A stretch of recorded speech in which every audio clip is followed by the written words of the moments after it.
Hey, this is Amir. I play Aram on The Blacklist, and you are listening to The Blacklist Exposed.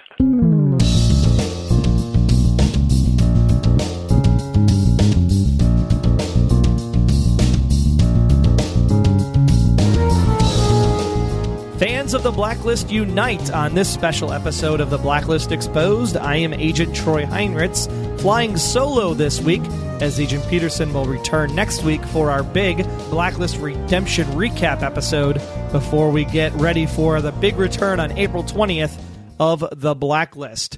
Show notes and other intel for The Blacklist Exposed can be found at theblacklistexposed.com. Greetings, everybody. We have some special news to share with you before we get going today. C2E2, we are just 2 weeks away from the big event here in Chicago. That's C2E2, or otherwise known as the Chicago Comic and Entertainment Expo. We will be doing a panel with the Blacklist creator, Mr. John Bokenkamp himself. You heard his interview on our last show back in March.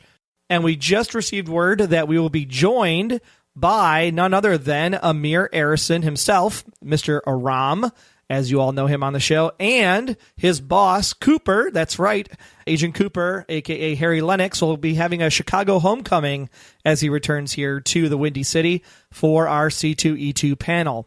Now, if you're coming just for Saturday, tickets are $40 for the entire day, not just the panel, and the panel is first come, first serve. So if you intend to come for the panel, make sure you are lined up outside of room S402. That's S as in South, 402, in the South Hall of McCormick Place there in Chicago. It's going to be great to see you. We'll have a lot of fun. We'll have a lot of good fan interaction questions. So make sure you are there at C2E2 in Chicago, April 22nd, 3 o'clock to 4 o'clock in the afternoon. And as a special listener of the podcast, we'll be doing a special meetup as well. We're not sure if that'll be before or after the event. Still trying to work out some details and a location for that. But if you are coming from the podcast, please email us at feedback@goldenspiralmedia.com. That's feedback@goldenspiralmedia.com. Let us know you're coming so that way we can get a head count for that special event. So with that, let's go ahead and get to this week's special episode. I think you're going to enjoy it.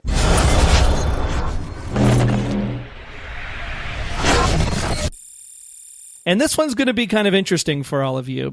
A few weeks ago, there was some, I guess you want to say, curmudgeoning or scuffle or whatever you want to use to, have an artistic way of saying a kind of Twitter throwdown that was going on between some of the writers and some of the fans and some of the fans against the fans. And given everything that was been happening with the political climate here in the United States, it's just, we just don't need so much anger and vitriol and all of that stuff. So I ended up writing a letter that I put up at theblacklistnbc.com just to say, hey, you know what? Like, we all can agree to disagree. We all can have our different theory camps, and we can all enjoy the show together as fans. But what we really want to do is argue respectfully. And I got some kudos for that letter. I got some hate for that letter, as would be expected. It is on the internet. Hate just comes with the internet, I guess. But what I really found interesting was that Ashley, one of our guests tonight, reached out to me and said, hey, I'd really love to come on the podcast and get a couple of my friends together, and we can actually do a debate discussion about the characters in the show. And I was like, you know what? That'd be awesome, because that's exactly what my letter was trying to inspire, was that we could all get together as a fan community and say, hey, why do you feel this way about Tom? Why do you feel this way about a certain story? Why do you feel about this way, depending on what theory camp you're in? And I think that's going to be a really, really fun conversation tonight. So Ashley recruited two of her friends, Emma and Kate, and they are here today as special agents of the Blacklist Exposed to converse with all of you. And we'll kind of talk about the show, how it's been through all the 4 seasons, what we think about Redemption, what we think about the characters independently. With that, let me introduce our special agents this evening. Ashley, welcome to the podcast. Thank you. So glad to be here. And then we have Emma. How are you doing, Emma? I'm doing great. This is exciting. And then Kate. How are you, Kate? Doing well. Thanks for having me on. You bet. I thought what we would do first tonight is I'd love to hear the stories behind how you got into the Blacklist. I mean, I am obviously a podcaster. We had a podcast network, and we were getting paid to actually talk about the show. So It was kind of like whether I liked it or not, I had to do it. And then, of course, I liked it because the pilot was freaking awesome. And so I'm just curious, Ashley, what really made you go from, I'm just going to watch this show on NBC to, oh my gosh, I have to watch this thing every week? I was very skeptical of the show. Like, James Spader's name was up front for the entire, like, all the trailers, all the promos. I knew he was a big actor. I had not watched Boston Legal at the time, but I knew my family just loved him, and they're all looking forward to watching the show. And I tagged along and watched a couple of episodes, and I think his performance alone drew me in. And then this overarching mystery as well drew me in and kind of kept me sucked in to this fandom, to the Blacklist. And then from there, I think after the end of season 1, where there's this big question mark of is he or isn't he Lizzie's dad, I need to, I guess, seek out other people and see if that question was on everyone else's mind. And sure enough, it was. So I'm definitely involved. Involved is a small thing we could say, right? At this point, Yes. after 4 seasons. To put it nicely. How about you, Emma? What got you to say, you know what, I'm just going to watch a TV show into avid Rabbit fan? Well, I've been a fandom person, I guess, since I was a tweenager. And I think at some point I lost the ability to not really tackle the shows that I'm interested in as a kind of analytical exercise, and looking at the storytelling and looking at the characters and the ships and the fan fiction. And so I think just coming across this story with a lot of archetypal characters, the kind of spy plot, the backstories, it seemed like a place that was ripe for playing around in their playground and seeing what could happen there. And I think part of it was the Blacklist has a large active fandom, which is kind of the deciding factor for me on whether or not I just sort of quietly keep this analysis to myself or start talking with other people. I mean, there's plenty of shows that I love and enjoy, but there isn't this community to engage with, and that was really there more active in the beginning than it is now. So I think that was the real thing for me, is the fandom of the Blacklist is part of the draw of the Blacklist. I agree with that 1,000,000%. I mean, especially in season 1, where you had all of that, oh my gosh, is he the father, and the Ansel Garrick episode, and oh my gosh, he said no, what does that mean, and is he lying? And then Tom says the father's alive, Red says father's dead, and you're like, what the hell's going on? I got to find someone to talk to, and there's nobody at work watching the show, so you have to jump on the internet and find people like Kate. Kate, what made you say, I'm jumping into this Uber fandom and want to be in this thing till the end? You know, I actually started watching the show on accident. It was on after something else I was watching, and I knew that I liked James Spader a lot, and I actually like him for his comedic timing. It's really natural, and it's very, very impressive to watch. And he does incredibly well when he has a straight man to work off of. And so in that first episode, the kind of comedic, funny, sparring bits that he had with Megan Boone and Liz Keane really impressed me. And then the story kind of hooked me, and I found myself watching it every single week and really enjoying the theories that were coming out of it, and then finding people who had similar theories to me. And then, once you kind of find your theory camp, as you call them, I really started making like true friends outside the fandom with these people. So I think the fandom itself really turned me into an uber fan of the show. And I think that's something that's amazing that the internet can do, because there is so much, like we said, vitriol and hate that was going on, with the politics and everything that's, just happening at this time. And to have these people that are my friends, and then have these other people that are on the other side that love the same thing I do, but for completely different reasons, to have them going back and forth and just, oh, yeah, shut up and be quiet and you don't know what you're talking about. And it just seems so, why should we be fighting with each other? We all love the show. We all need to come together and be like, season 5, hold up our signs, picket Sony and NBC and make sure our show comes back, because that's what we really want at the end of the day, regardless of if it goes, a Shippington route or a Lissington route or a Daddy Gate route or a Mommy Gate route, or depending on whichever camp you subscribe to. That's a new one. So it's not new for Troy. Not at all. Not at all.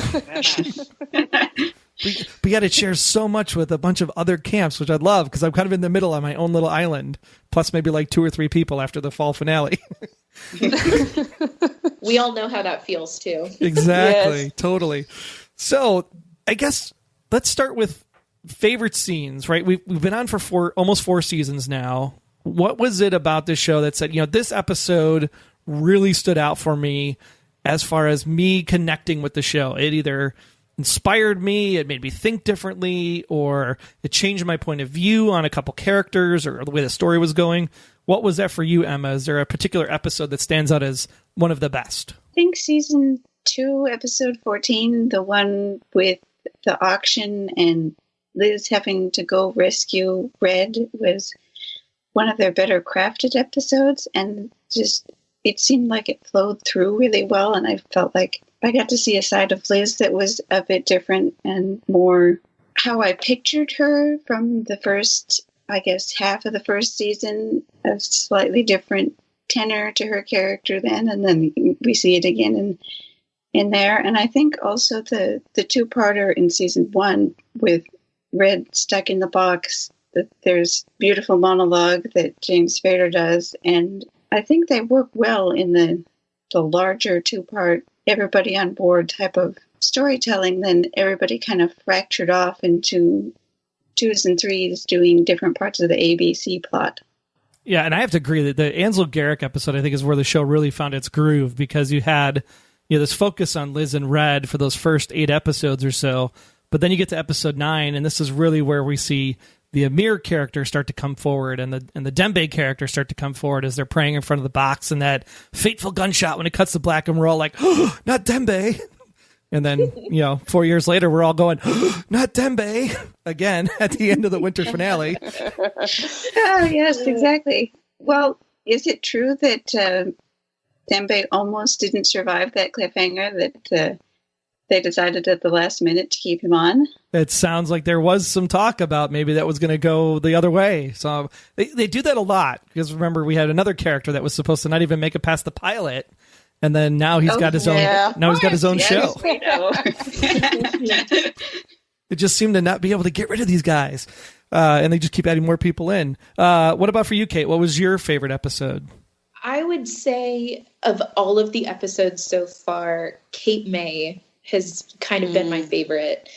And it's so different tonal wise from every other show episode I've seen. It's so surreal, and it's such a showcase of James Spader's talents, and the look and feel of it was so different and unique and artistic. And I really liked that they did that. But it felt like a one-off. It felt like, am I really watching the Blacklist? Like, what is going on here? But as like a piece of art, that was such an impressive episode. And I like kind of the more spy, like action-heavy episodes. Like Ansel Garrick was definitely one of the ones that got me hooked in the beginning. And then Marvin Gerard, the one where that's the one where they're in the diner, right? And Red is trying to hold everyone up. Yeah. And he's mostly talking about pie the whole time. And it's really a nice varied episode. There's a lot of comedic bits. The bit about the spousal abuse and how Red sees it and tries to stop it was really an interesting bit of texture for that episode that really impressed me. And then you get to kind of see Liz snap towards the end and Red's reaction to it. And I thought it was a really, really beautiful episode. So those are kind of my big 3 favorites. One word, hyphenated, Refrigerator. Yeah. Yes. Totally getting one of those installed in my house. Just so I can get to my secret stash of those pecan pies from Chewy. Oh, yeah. Oh, yes. What about you, Ashley? What's your favorite? Ansel Garrick was definitely the episode that kind of hooked me into this entire, 3.5 seasons. That episode there was pretty much a show that kind of epitomized how TV was going these days. We're definitely in this golden era of TV over the last, maybe 10 years. And where you don't know who's going to, survive the next episode. And that episode right there kind of epitomized the golden era of TV, with Luli dying and Dembe maybe possibly dying towards the end of that episode. That was definitely some great writing, for sure. That was like watching a movie. Let's be clear, Luli didn't die. Her head exploded all over the box. Her head exploded, yes. On network television. On network television, yeah. And that's the great thing about some of these episodes is that this is on network television. It's not, you don't have to look for great, fantastic writing on HBO. You can look at, NBC, ABC, all these other broadcast stations for these types of shows. And what Blacklist did in that hour, technically 44 minutes, without any commercials, was brilliant. That really set a tone for something that I don't think anybody was ready to see at that time back in 2013. They're like, oh my gosh, this is NBC. This is 10 o'clock at night. And we're not watching cable. We're not watching HBO or AMC or any of those things. And it really set the tone for the rest of season one, which was fantastic. Exactly. Yeah, the blood splatter and then like the red behind the glass and his reflection. I was like, is this HBO? Like, this isn't network TV, but that was dark. And that's when I really started liking the show. Tone-wise, it's just fantastic.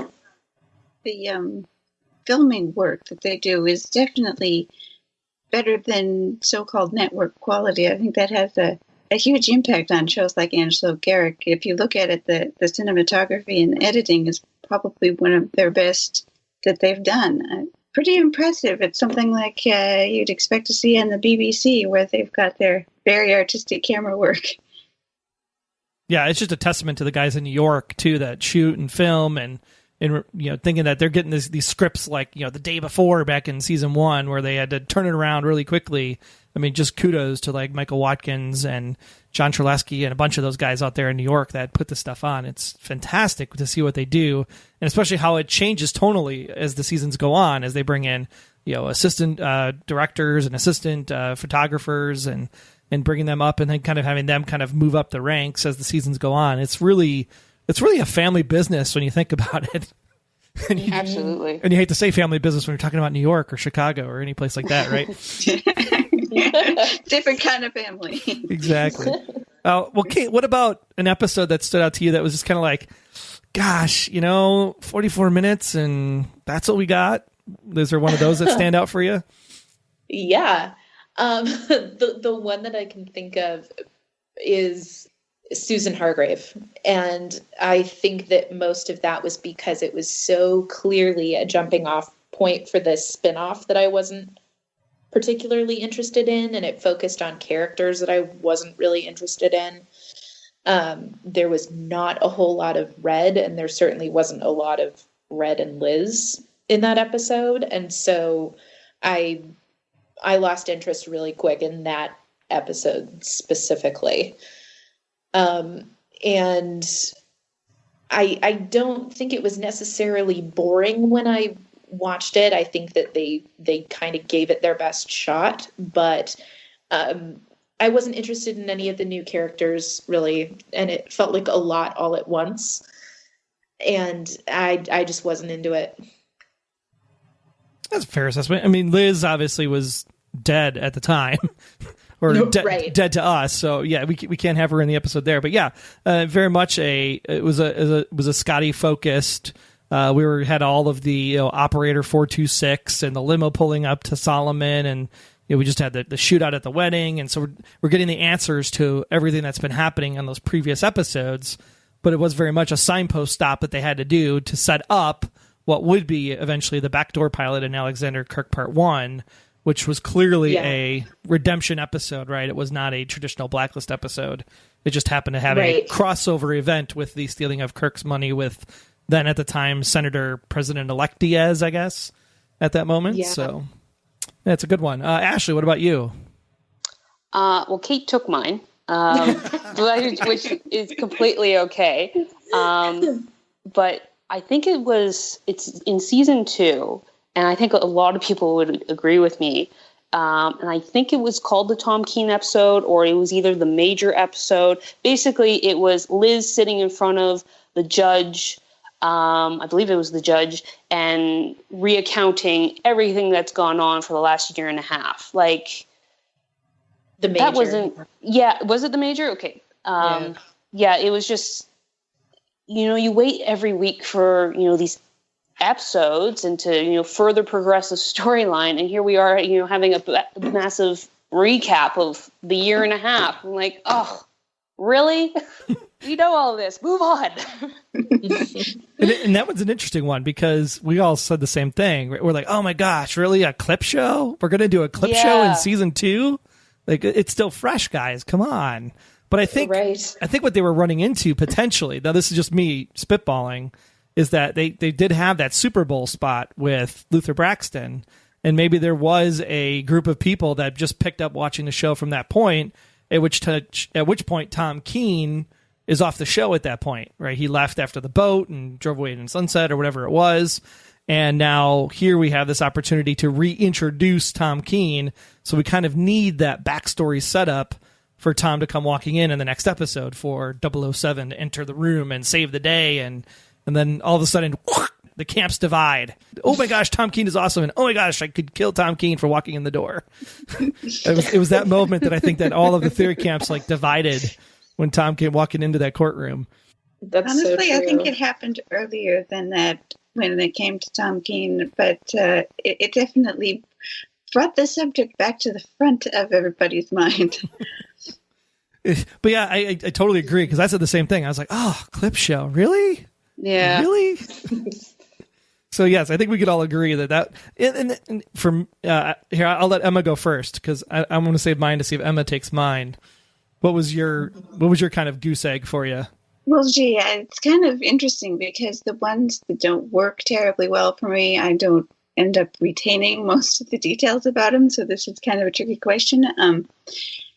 The one that stands out to me is the decisions behind the things that happened in 3:11 with how they revealed Liz's on-screen pregnancy with a random beating. I mean, that seems like one of the stranger decisions in the writing, and I would definitely question that. And just there was this huge tonal shift between where we'd been in 3:10 with Red helping Liz get off the hook for the murder charge and everything, and then there didn't seem to be any real on-screen explanation for why they were suddenly completely at odds with one another. Yeah. Mm-hmm. That's a good one. That was a shocking and upsetting, but not for the right reasons that I expected for shocking from the Blacklist. It was more, what just happened? Why did that happen? Could somebody have maybe sat down with the person making the decisions there and said, maybe not with an actually pregnant woman revealing her pregnancy because of this particular situation for her on-screen character. Yeah, because we're coming off of, 3:10 at that time. She's coming down the steps from the courthouse. Andra Day is playing in the background. It's like she's triumphed. She's become climb this mountain and everything is good. And then 3:11 comes and you're like, gosh, everything that we said after the boat was rocking in season 2 is coming true. And we're like, no babies, there was no babies. Honeymoon after 3:10. Like, there was no time to savor that. Yeah. It was almost like they were missing 2 or 3 episodes, or at least a episode to explain what had happened with the relationship between Red and Liz and just everything. It was that episode was quite disappointing. Yeah, I could feel that wasn't Gregory DeVry, that episode, was it? It was. Okay. I do like that episode, though, from a Gregory DeVry imposter theory perspective, but... Yeah, like, the Blacklister was an awesome pick. Red's acting or James Spader's acting for that episode was on point. But there just seems to be something missing, like some sort of explanation of why Liz was suddenly so cold to Red after saving her ass for the last X amount of episodes. Yeah. Totally get it there. I'm still stuck on the deer hunter. Yeah, that's a good one. Even though it has probably one of the best lines of the podcast when we came up with Liz and the thigh vice, when she like totally squeezes the girl with her legs hanging from the chain. Yes. There's nothing here that ties into the overall mythology other than it shows that Liz can be that strong, independent, doesn't necessarily need Red, her own kind of woman, to escape the situation. But at the same time, there was no real motivation to tie it into the overall arc of the story. I know John Bokenkamp mentioned that in his interview that released just before this episode about how some episodes people will be like, oh, where's the mythology? And then other episodes you're like, oh, can't we just get a case of the week because I'm so burnt out on the mythology? But yeah, that was one for me that I kind of scratched my head. That one and the Kenyon family, even though we know that the Kenyon family did lead to the actual fulcrum, I still want to know how a limo gets buried underground, personally. Yeah. But that's that's a big hanging question mark there. And how did he know that it was in that limo in the first place? Lots of questions. I think a lot of it stems around, so I'm hearing Susan Hargrave, I'm hearing Gregory DeVry, and then Ashley, you said yours was... The Major. The clip episode. I feel there's a theme here between these three episodes. I don't know what that theme is, but it might be with 3 letters. Let's start with a T. So we'll get into that. Characters. So we've had a long history with these characters now over 4 seasons. We like to do that here on the Blacklist Exposed, where we actually go deep into the characters, their motives, how their contributions each week go into the stories that kind of add up into the overall mythos. So I figure we'll break it down here one at a time, and we'll start with kind of the leader of the task force, Mr. Cooper himself. Ashley, what are the pros, cons? How do you like the Cooper character? What would you do differently with the Cooper character? The Cooper character over the last 3.5, maybe 3 seasons has been quite interesting in his growth and his understanding of who Red Reddington is to as much as he can. Like season 2, I think that's where Harold Cooper shined. Like, this is a man that is not quite dying, but he's very ill. And then faced with Tom Connolly's death, and then trying to figure out where he goes after Tom Connolly's death and being kind of benched into season 3A. Seeing him grow has been, see that leader kind of go from almost into a father figure for most of the characters has been great to watch. The last 3B and now 4A, I'm seeing things that I'm not too impressed with how he's being written. He's incredibly critical of Red, even though Red himself has gone out of his way to help Harold in any way when he was sick, or Harold saw Red just pretty much wanting to die over Liz's death and understanding how he felt. But just, this last episode where he says something to the effect of, we can hope for even for the worst of us. I'm like, really? Like, this is a man that's gone out of his way to, like, save and give you blacklisters and save Lizzie so many bloody times. And that's your response after all he's done and all the emotion Red has shown you. That was pretty upsetting. It's not the typical character that you would have seen in maybe season 3. Love it. Emma, what about you? I think he's a really interesting character.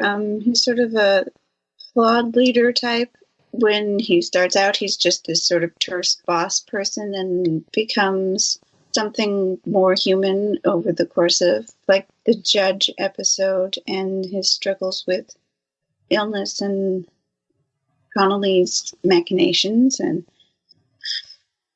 I do agree there's been a tonal shift in how he treats Red, and I don't know, it doesn't seem true to the character so much, but I see that that's a tonal shift that's happened across the board in the framing of season 4 so far, to kind of pit Red as having crossed a line in the opinion of many of the characters. And so I don't lay that criticism on Cooper specifically. I think he's got a lot to offer the show, and I wish that he would get maybe more of the weight of the story more often than he does to carry an arc forward. Like his storyline with his wife having an affair and the reconciliation, that could have been brought forward more if they were going to fold it in the first place. I think that he's really sympathetic. He's not just a terse boss, but someone who has his own struggles and does his best for the immediate team members. Like Wrestler, he was very supportive of Wrestler taking over the team while he was kind of on the outs, and I had a lot of respect for that. I know some people in the fan community were angry that he tapped a certain person to come in to help with exonerating Liz, but, you know, plot needs must. As a fan writer, personally, he's actually, after the main two, one of my favorite voices to kind of bring forward in the story. I think he could be emphasized more often. I like that. And remember, we don't know who he's gone home to, because he has people waiting at home that care about him. So he could have gotten back together with Charlene. We don't know for sure. So maybe that story did play out a little bit. Who knows? Or he could be going over to Panabaker's house, because that's what some people might be thinking.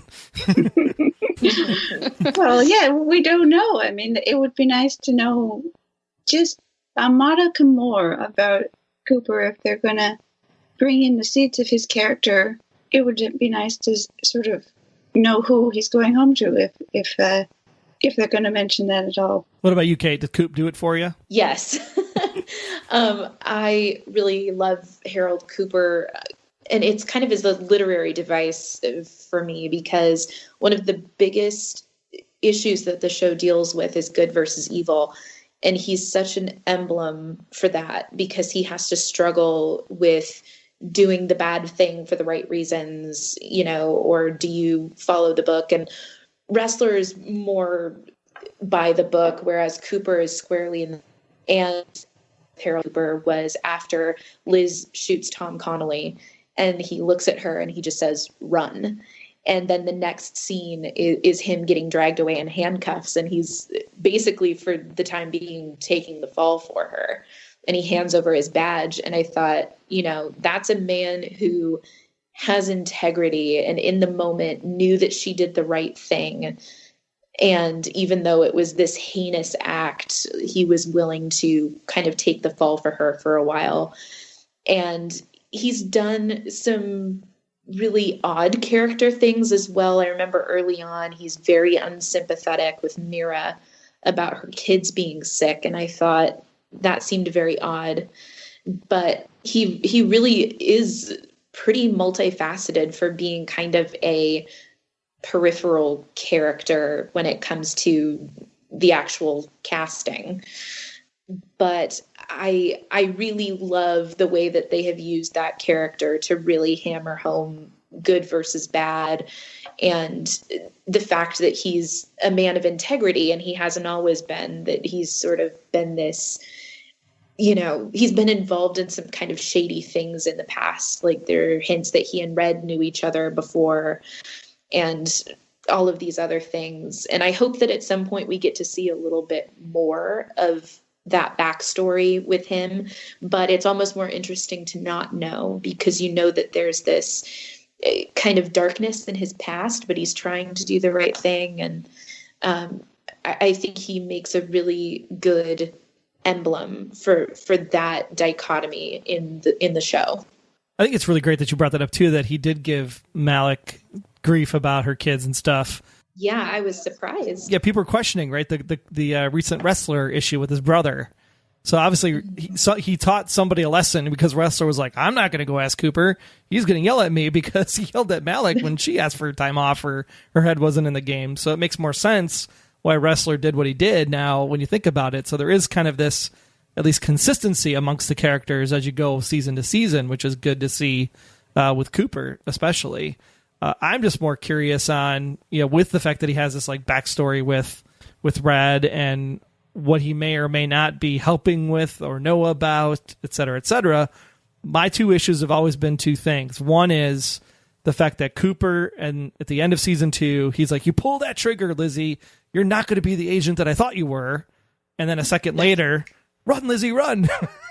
Right. There's no conviction in that statement. And then he gives this powerful eulogy at the wake for Lizzie. And then she comes back in season 4, gets back to the post office, and there's no conversation. Thank you. Yes.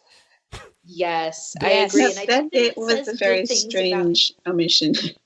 And I don't know. And the only thing, those things say good things about his character, that he's multifaceted, that he can see the good and the bad, but it feels like his character is not written consistently from episode to episode, that he has these major shifts with no explanation, and they make sense kind of all together, but piecemeal it looks very odd.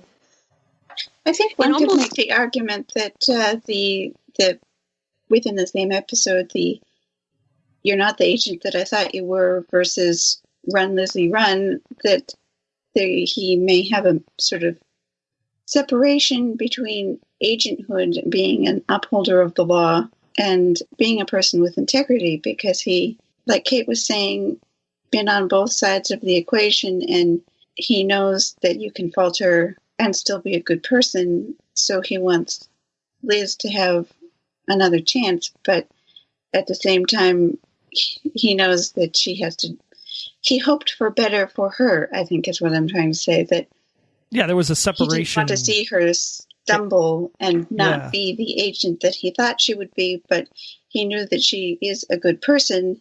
She just didn't deserve the struggle that he has gone through. It sounds like multiple times in his storied but unknown past.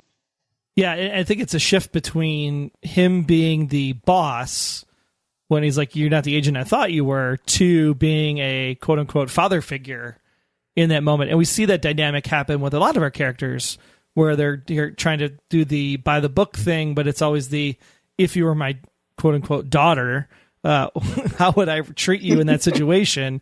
And in this case, Cooper's truly looking out for her as a daughter figure, saying, hey, I'll try to do what I can, but you getting your badge back, that's going to be a tall order to make happen. So, and they made it happen. Which is always interesting. They almost unbelievably made it happen, but they did. Thank goodness for the, forward motion of the plot. and I'm going to say this whole Cooper and Liz conversation that never happened in season 4 about her faking her death, to this day, because of the way that they shot the scene, when Cooper walks away from the eulogy, and this is always funny, he's always like, we know exactly where she is, and he taps his heart, and then he walks by, and Tom Keene is sitting there. And Tom's in on the plan after you obviously see the rest of the season. Yeah. I still think there was a person that called Kaplan right before Red shows up at the birthing disco, as I like to call it. And so Kaplan's on the phone with somebody, and the question, like, you figure they would need a way to get extradited out of the country, and you can have Red find out about it, because obviously if Kaplan used Red's people, then Red would be, tipped off.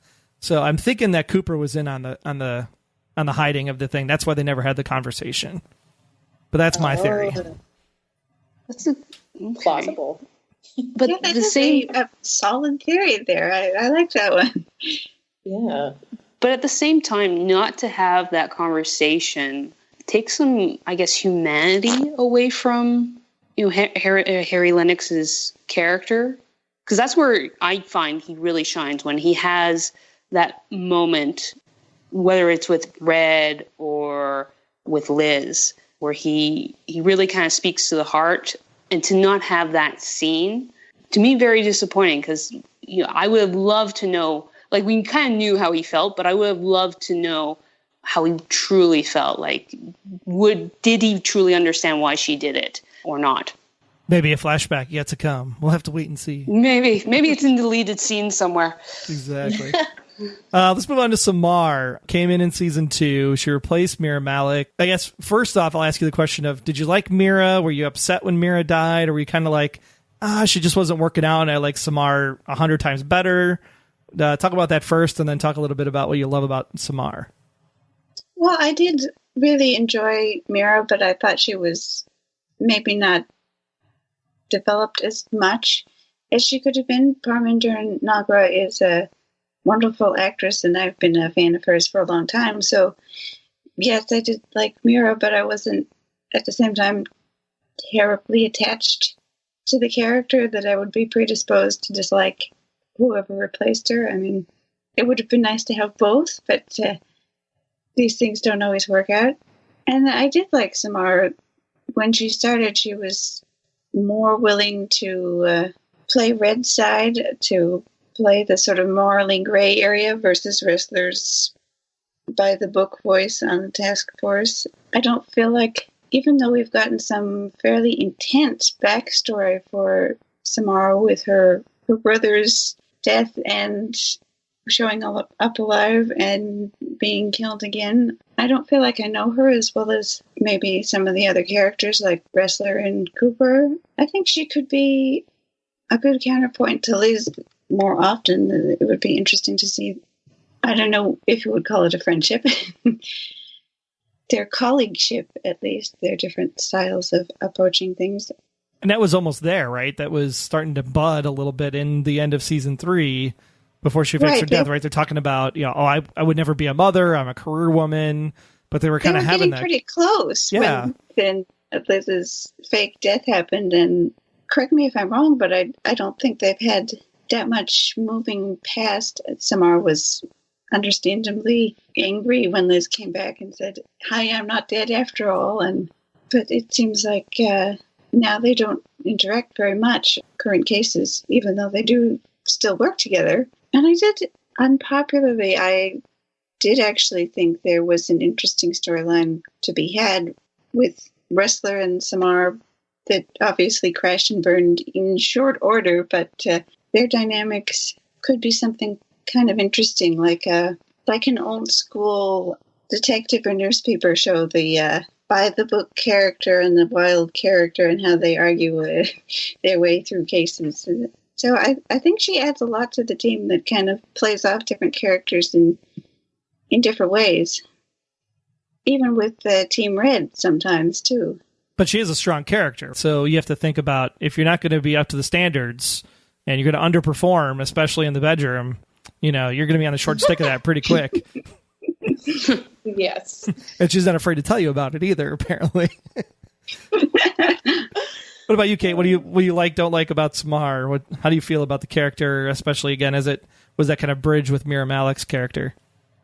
It has always felt really awkward to me that they get mentioned in the same breath. And of course they are, because one did sort of replace the other in terms of casting and in terms of the task force. But I really liked Mira Malik, and I like that she was able to spar with Ressler and kind of soften him up a little bit. Like, she called him Haircut. And I just thought that was really, she was a good element to have in the show. And it felt so awkward to have her killed off. And then it's like, are you missing a woman of color in your cast? Like, let's, plug and play this new character. So at first it felt very awkward and stilted. And, but I've really grown to like Samar, and she is very subtly funny and very strong. She has these very strong convictions, and I think that it's an interesting mirror to Ressler, who has strong convictions, and it ends up biting him in the ass a lot of the time. And she's somebody who a lot of the time her strong convictions end up seeing her through something, even though we don't really know what side of the line she's on for quite some time. Like, is she Team Red? Is she a mole? All that kind of stuff. And I at first was not willing to accept her character that much because I missed Mira a lot. And I thought it was really terrible that she had to be the one to die during that first kind of hiatus. But I'm warming up to her a lot. She's really snarky and fun and still kind of dark and brooding. And I liked that she and Liz had a bit of a friendship going on. And I'm sad that that's kind of gone by the wayside. But I liked the episode where she and Liz got some sort of plague. I think it actually was the plague. And they were trapped in that room together. And Samar is on death's doorstep, and she's like, okay, what's going on with you and Red?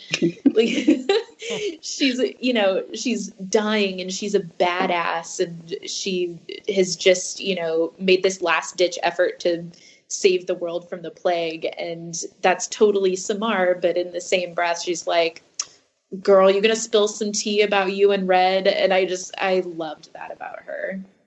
That was the moment I was like, all right, Samar, you're okay. Not to mention that episode also introduced us to the pairing of Saram with the old, sitting by her bedside and the hand grab and the music, and you're like, oh my gosh. That's true. So good, so good.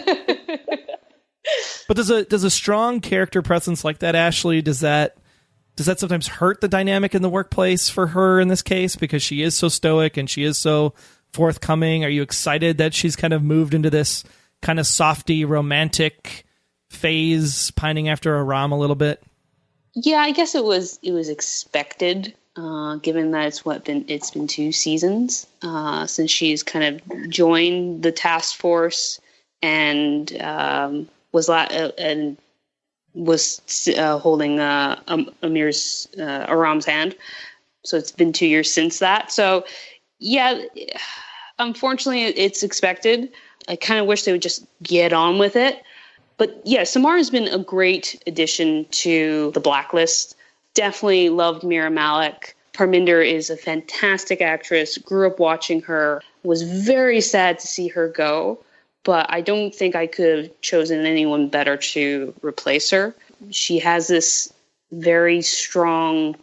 She kind of lives in the gray area. So she's kind of Donald Wrestler's yin to his yang, where she lives in the gray and he's very black and white. And you definitely need that type of character to a strong female character to go against, Wrestler's convictions. And she's done wonderfully, I think. Samar is great and all, but Amir is really the comedic timing of the show. And this is a guy who was brought in couple episodes, kind of be the, as we call him, the Marshall character from Alias days. He just kind of grown and blossomed into this great role as Aram, especially as we look into season 3, right, with the whole, in the box, and we have to protect her and keep her safe. And then the whole Janet Elise conversation as it moves into season 4. Give me the things that you like the most about Amir there, Emma. Well, I think his sense of humor is a very, very important part of the show. And not only his sort of puppyish devotion to Liz in the beginning and his feelings for Samar add some warmth to the post office and to really the show on the whole. His interactions with Red, it's sort of almost becoming part of Team Red in some ways. So this nervous and awed by the difficult, dangerous criminal, but at the same time believing in what he's doing for Liz and the team.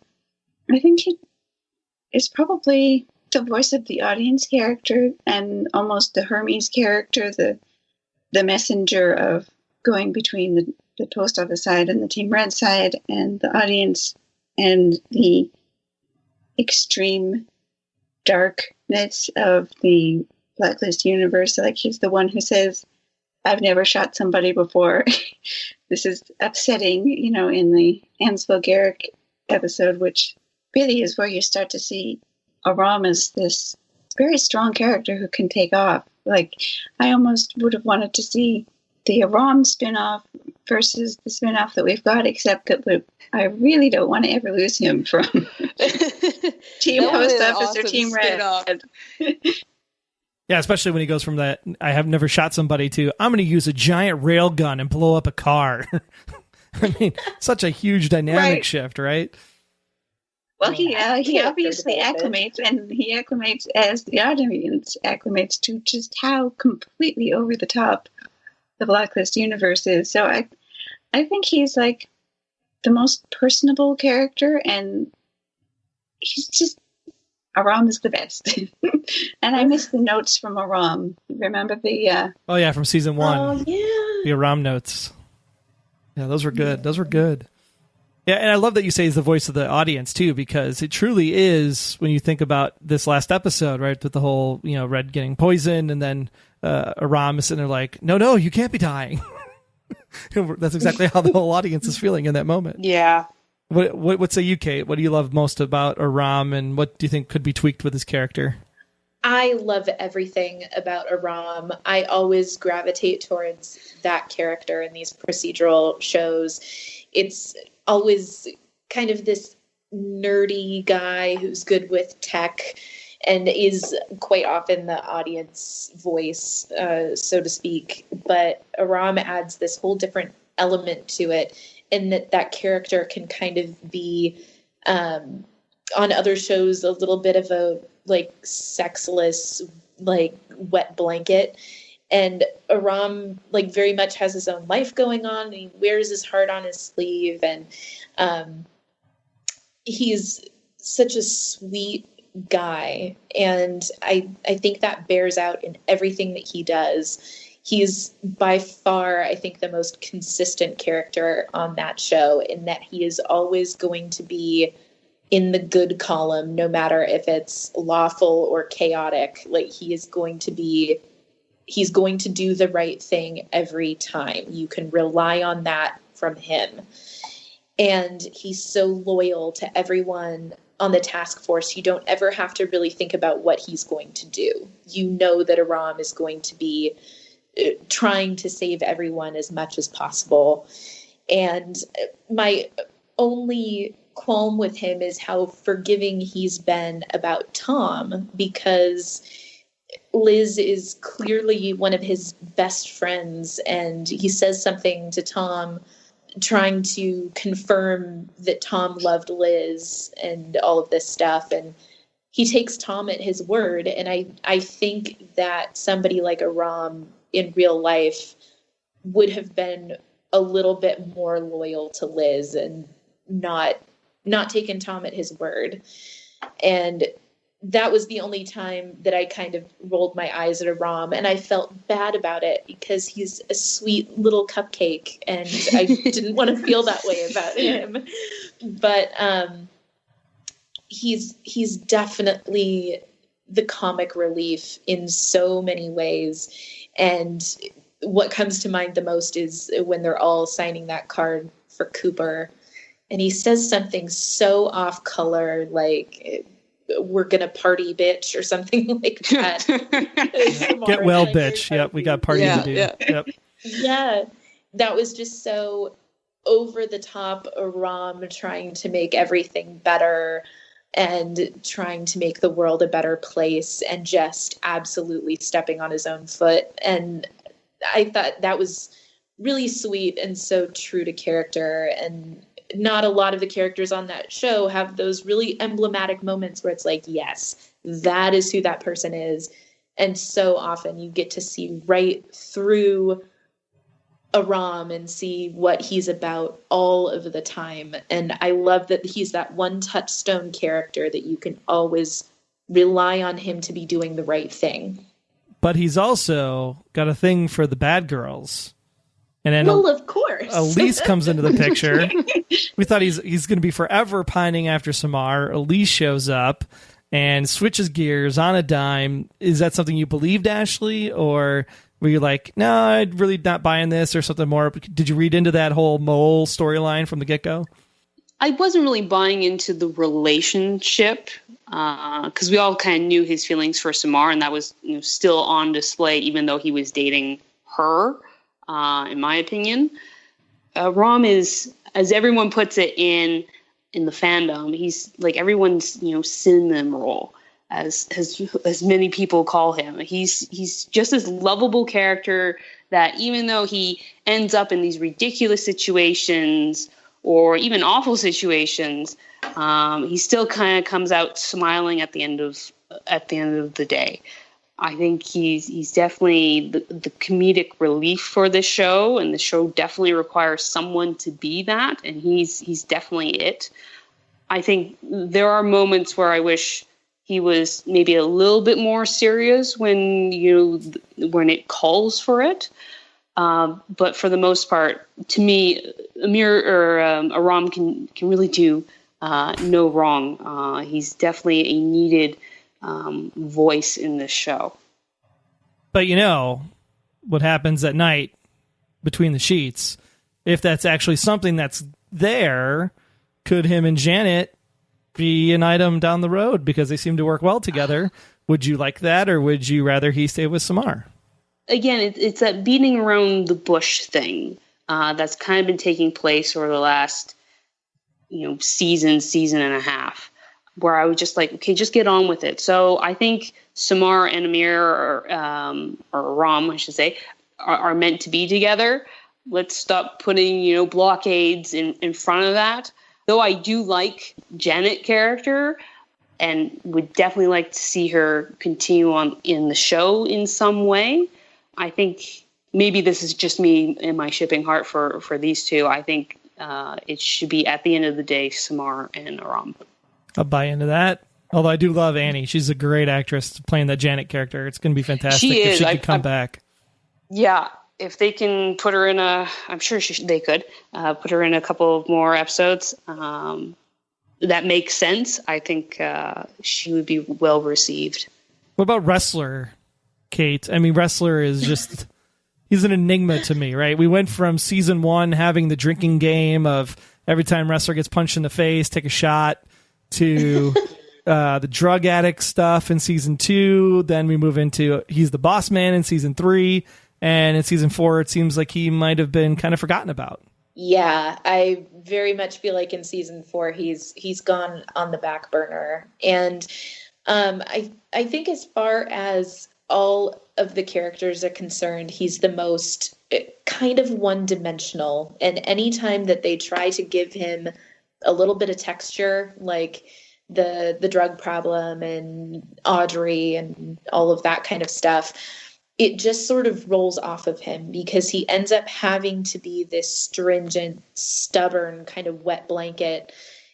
It seems like Wrestler just cannot learn a lesson. And it feels like that's sort of ramping up to a big thing with him story-wise, with pacing.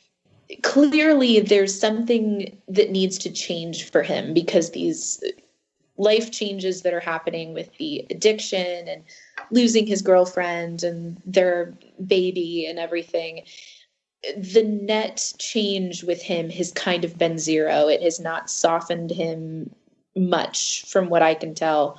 And so I would love to see Wrestler go through some huge life-changing thing that really changes the groundwork for him. But right now, I feel like he ends up as this kind of steady Eddie wet blanket character.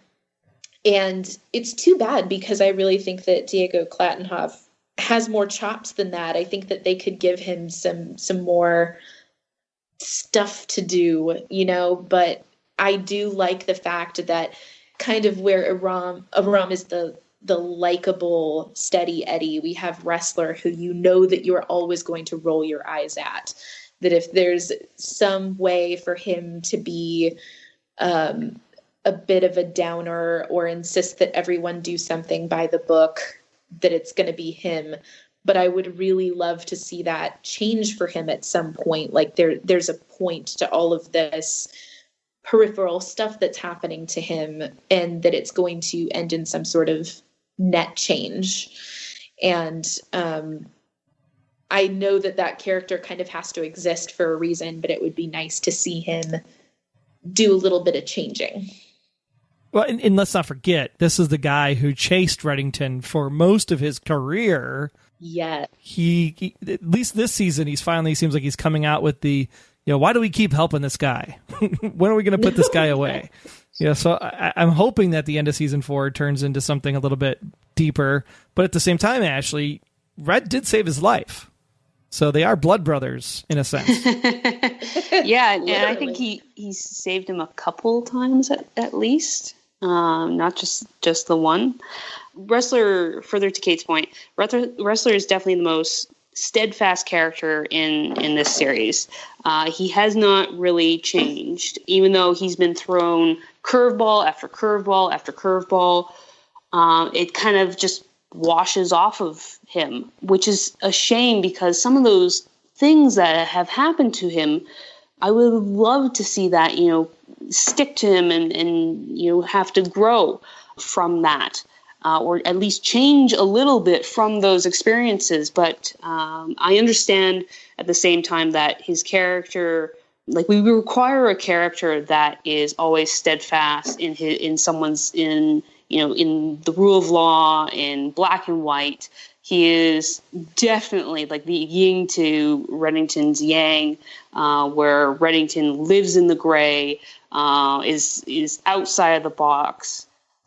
It's someone for Red to even admire, even though it sometimes pisses Red off sometimes on how steadfast his convictions are. But for the last 4 seasons, he hasn't really budged. He hasn't been utilized as well as, some other characters have been, which is a shame. And I would love to see his character do almost a 180 of some sort. Maybe it was him that actually betrayed Red because he's so sick and tired of him and poisoned his scotch.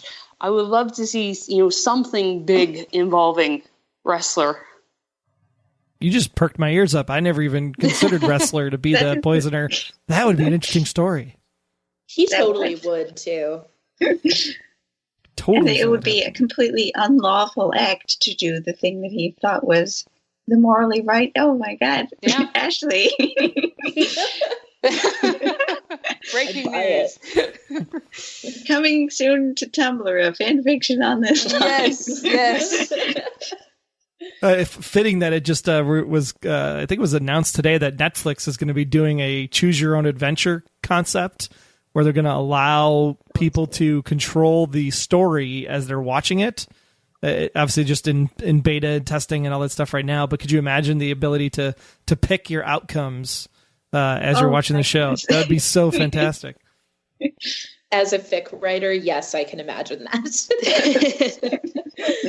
But he obviously is the guy in the FBI who has to have a partner, right? He was partnered with Mira, he was partnered with Liz, he's partnered with Samar. For you, Emma, which one do you think he belongs with the most when it comes to a partnership relationship as far as being a member of the task force? Well, I think it made the most logical sense that the 2 FBI agents were partnered together, Liz and Wrestler. And I think their interplays were fairly useful to the plot lines. I think him and Samar are good partners together, but they can be awfully, just action sequences. And I think that might be part of why I don't feel like I know Wrestler terribly well at all, is because he gets plugged into, okay, we need to do storming down corridors and shooting guys and getting punched and jumping off bridges and all sorts of very athletic things like that. So he fulfills the ground troops function in the plot so much that I don't feel like I've ever gotten a handle on any of his partnerships with Mira or Samar or with Liz, because I don't feel like I understand how he's going to come back at any given time on what his partner of the moment is saying. Interestingly, despite the fact that my dislike for Tom is profound, the episode where Tom and Wrestler are stuck in this shootout against Solomon, that is actually one of the more dynamic Wrestler moments where you see him being the action guy, but also interacting with the characters around him and his enemies in a way that's not just launching himself bodily at them, So that's interesting, because I thought you were going to go to a completely different place when you said Tom and Wrestler together. I was just looking around to make sure the gnomes were running away. Oh, yes. The infamous gnome. Infamous gnome. I guess with Wrestler, my biggest thing with him is that I really want... There's just so much of this family dynamic of the show, right? There was a time where... I don't remember if it was Red showed a picture of a girl and a boy together on a swing set, or if Liz found the picture, or Wrestler had the picture. But there was this, could Liz and Wrestler be brother and sister? Could Tom and Liz be brother and sister? Yeah, there was that kind of theory that was rolling around there towards the end of season 1, season 2. I almost kind of want one of those to play out for some reason in the back of my head. I don't know why. Maybe the Liz and Tom thing, just so everybody can be like, ew. Obviously, it would still work, obviously, for Agnes, because it'd be like half brother, half sister kind of thing. But it just seemed like that was a storyline that they showed that photograph, and then it just kind of went nowhere. And I don't know if that's something that's going to pay off later, or if that's kind of one of those hanging chads that's out there.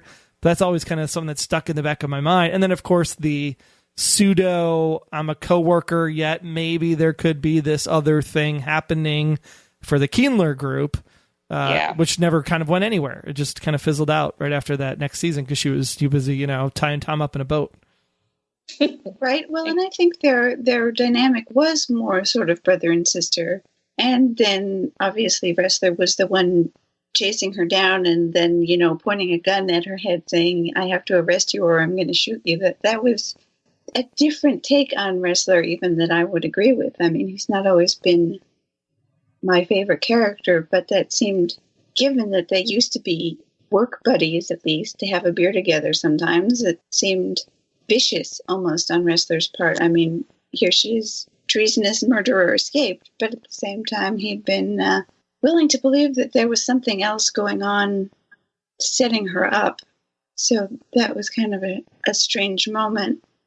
But at the same time, back in the early days, he didn't believe that Liz was qualified to be where she was because he'd been chasing Red for 5 years, and here was this rookie fresh out of Quantico, and she didn't necessarily belong in his mind where she was. And I thought that could have been an interesting dynamic to play out from kind of probably, this is not the fare for Blacklist, but the social dynamic of here's this alpha man who's worked hard and he knows that he's worked hard, but here's this woman who's come in and she is also qualified and she has to meet a standard that is above and beyond what a man in that position would be qualified. I just thought that was kind of a lost opportunity back from the season 1 dynamic of 2 FBI agents trying to see each other's skill set as valid. We never really saw that happen. We just sort of saw they hate each other, and then we saw, okay, well, she's having these emotional crises over Red and Tom, and they're buddies, and we didn't see that change the viewer's perspective. Yeah, that makes total sense, because you have this, you almost feel like it's two opposite ends of a spectrum between their characters in season 1, and you almost feel like, should Liz end up eventually coming more to Wrestler's side, where Wrestler ends up coming more to Liz's side, then you have Wrestler allow her to escape at the end of season 2, so he's complicit in that murder of Tom Colony. But then at the same time, he's like, oh, I got played by the book now. I'll shoot you if you run away, when he's got her pinned to the ground at the end of Kings of the Highway. So yeah, it was an interesting, I mean, I felt like the character was kind of just flowing with which way the wind was going instead of having a solid characterization, which doesn't seem fair to Wrestler. I don't know.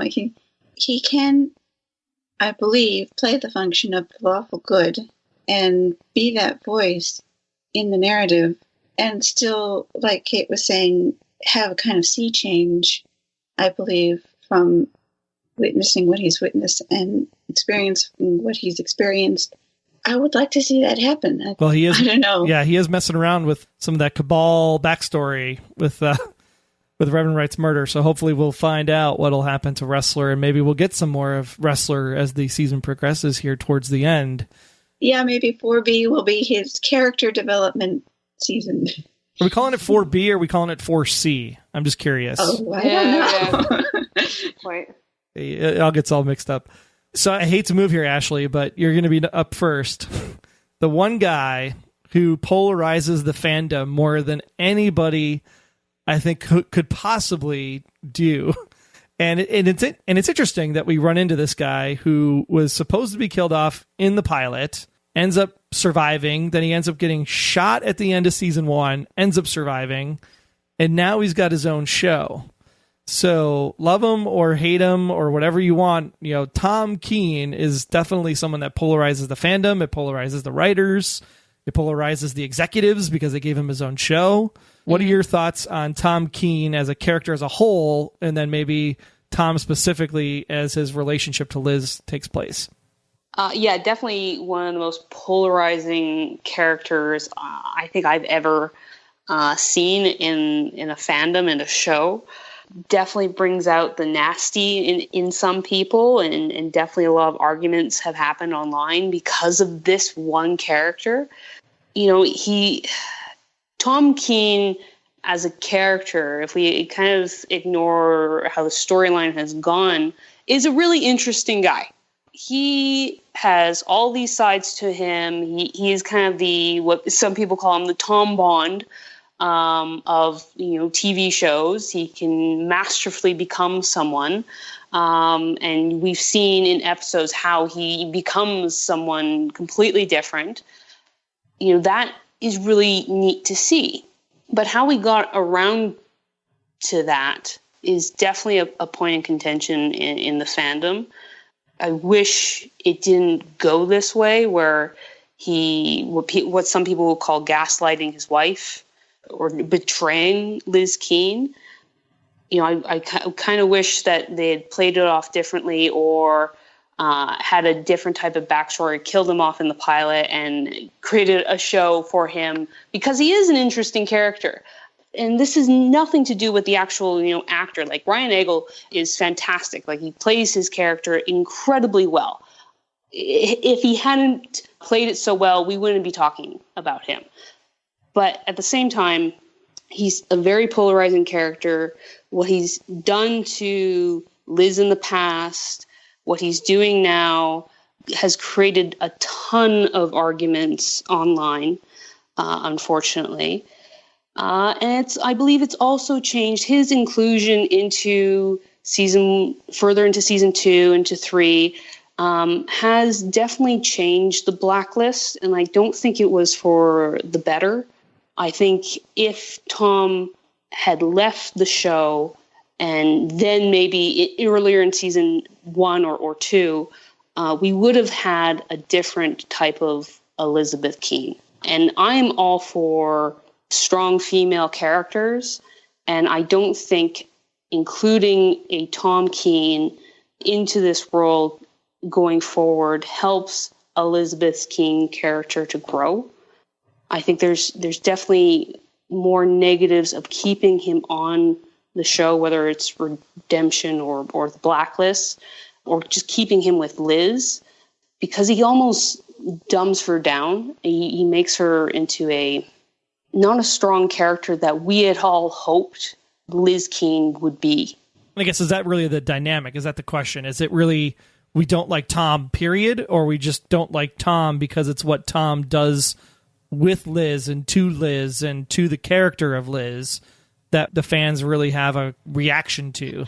Yeah, I think as a character, I like him, but as a character with Liz, I don't like him.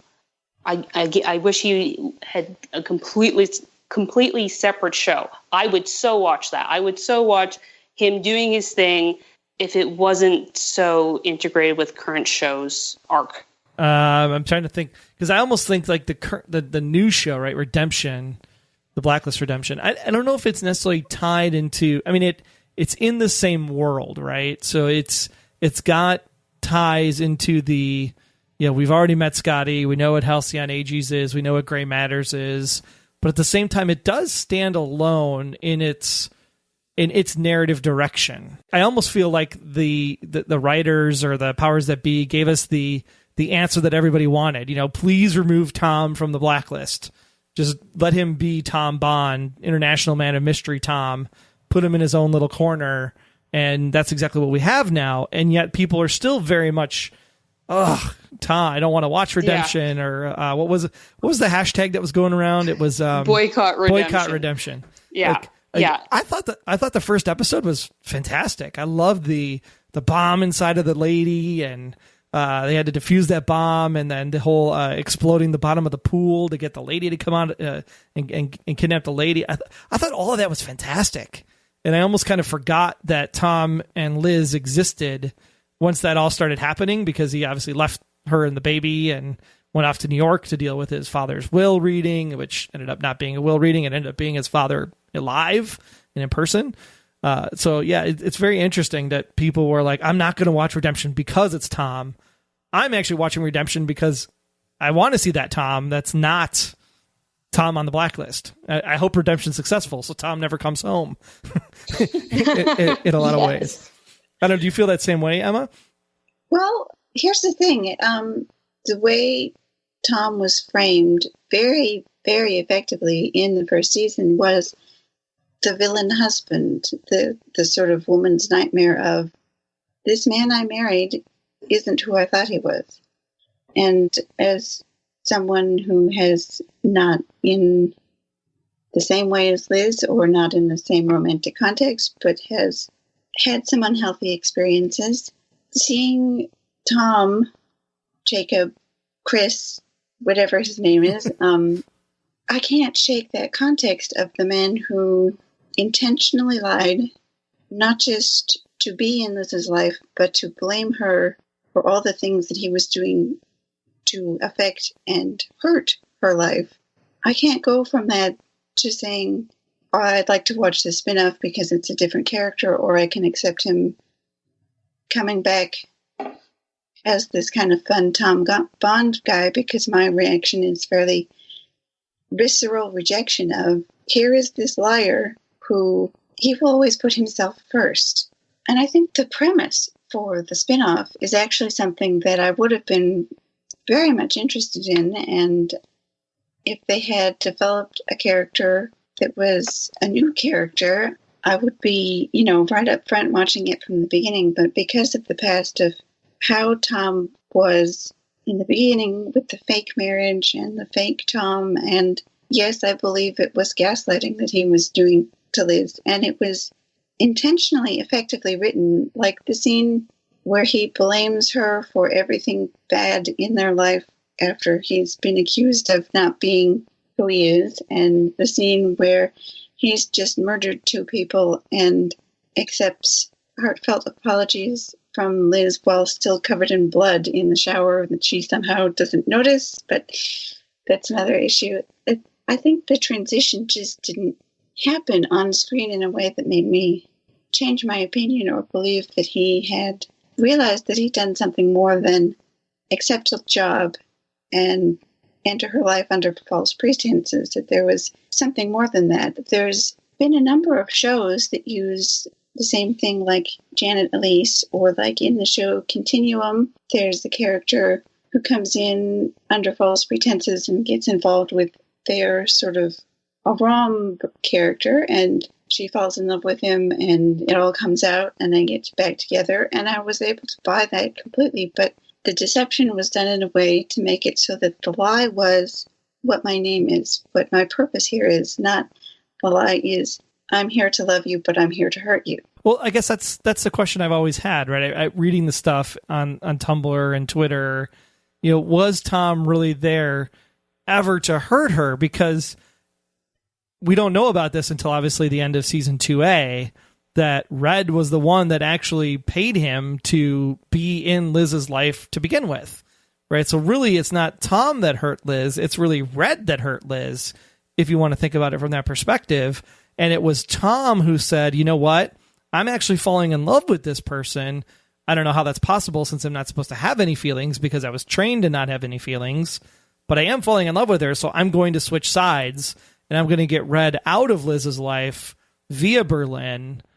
So it's an interesting dynamic that people, I think, sometimes forget that fact that it was really Red that put this man in her life in the first place. I don't think it's a matter of people forgetting that Red hired him. I think I and a lot of people believe that there was a difference in framing in the first season versus the second season when it became clear that they liked Tom a lot as a character and they wanted to find more things for him to do, so they had to build that door in, and that door was Red hired him before Berlin hired him.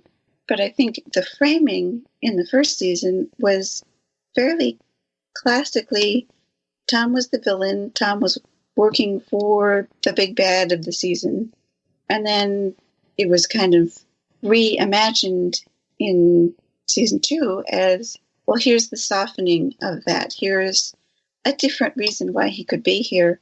But I think a lot of people would have preferred to see, instead of, oh, it wasn't that bad in the first place, instead of that, to say, yes, this was bad. This was a harmful thing that happened, and here is me making changes. Here's me admitting that and working to regain the trust of the person that I lied to. I think the boat captivity was an attempt to level the playing field between Tom did bad things to Liz, Liz did bad things to Tom, but it's not like hash marks. It's got to be a conversation, and I don't think that conversation and conversion really came off on screen. I mean, purely from the text, it didn't come through for me personally, and I think for quite a lot of people who took the villainy of season 1 for what it was, it just didn't transition through very completely. And the other thing is, I think that, I'm not quite sure how to phrase this, female viewers are likely to take it on a very personal level. And so by glossing over on network television this bad thing that happened, the apparently abusive husband, it's made people angry, even if that wasn't the intention in any way from the writers and the showrunners.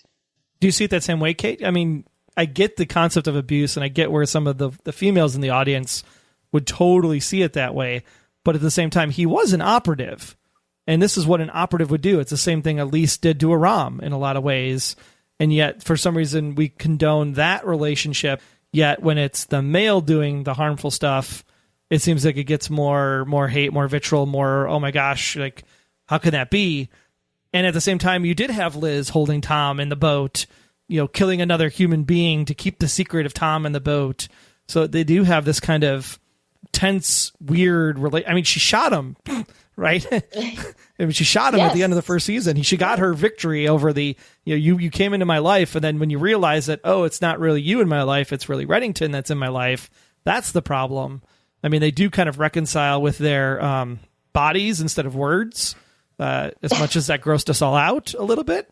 Because I think we can all agree that probably wasn't where we saw this thing going. I mean, I think when Tom comes in as the knight in shining armor in the Tom Keene episode, and then he's there for her and the rock the boat, and then, oh my gosh, if that turns into a pregnancy, we're all going to freak out because no baby's on the show. And I think that was the divergent point where we could still save the show, but at the same time, there's a slippery slope that we're going down, that the show could either get bad really fast or we might be able to reconcile. What do you say to that, Kate? I mean, talk about the abuse part first, and then talk about maybe the season 2, season 3 direction and how that changed for you. As far as the abuse point goes, they went to what seemed to be great pains to show him affecting every kind of abuse that a woman can suffer when she trusts a partner. And from the emotional abuse of guilting her into thinking that everything wrong in their lives is her fault, to the gaslighting and making her start to disbelieve her own reality, to the undeniable, even though he's an operative, physical abuse that happens in the Pavlovich brothers episode. It seems like they harped so much and did so many very poignant scenes where Tom is being hurtful and being abusive, and they did not seem to do enough to work that back before making them kind of reconcile. And like Emma said, that there did need to be a discussion between those two characters, especially because Liz was so vocally aware of spousal abuse. And I can't remember what episode it was.